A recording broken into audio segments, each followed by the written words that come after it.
नाविन्यपूर्ण उपक्रम आहे. कोणता आहे बघा? बीज आणि रोप. कोणता उपक्रम आहे आपला? बीज आणि रोप. तर बघा या ठिकाणी आपण टेबलवर बघा बीज आणि रोप याची मांडणी केलेली दिसते सगळ्यांना. बघा या ठिकाणी बघा तुम्हाला एक चित्र दिसतंय बघा. हे बघा बरोबर वरती कोणतं चित्र आहे बघा बरे? ढग दिसतंय ना. इकडे बघा सूर्य आणि इकडे बघा तुम्हाला बघा इथं बी दिसतंय. त्याच्यानंतर बघा इथं मूळ आलेले जमिनीमध्ये मूळ दिसतंय.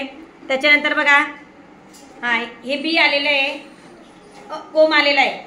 मी तुम्हाला कांद्याचा कोंब दाखवला बघा. हा कोंब आला म्हणजे अंकुर. आणि त्याच्यानंतर बघा त्याचं काय तयार झालेलं आहे? छोटंसं रोप तयार झालेलं आहे. काय तयार झालेलं आहे? रोप. आणि रोप तयार झालेलं. तर बघा हे काय दिसतंय? झाड. अगोदर काय असतं? बी. त्याच्यानंतर काय येतो? कोंब. परत हा बघा एक छोटासा कोंब आला. हा कोंब बघा हे जमिनी दिसतोय. हा एक कोंब आला. त्याच्यानंतर बघा रोप तयार झालं, छोटंसं रोप तयार झालं. त्याला पानं आले बघा, एक किंवा दोन दोन तीन तीन पानं आले. त्याच्यानंतर काही कालांतराने याचं काय तयार झालं? झाड तयार झालं. तर बघा आज आपल्याला आपल्या उपक्रमामध्ये बी आणि रोप याची ओळख करून घ्यायची.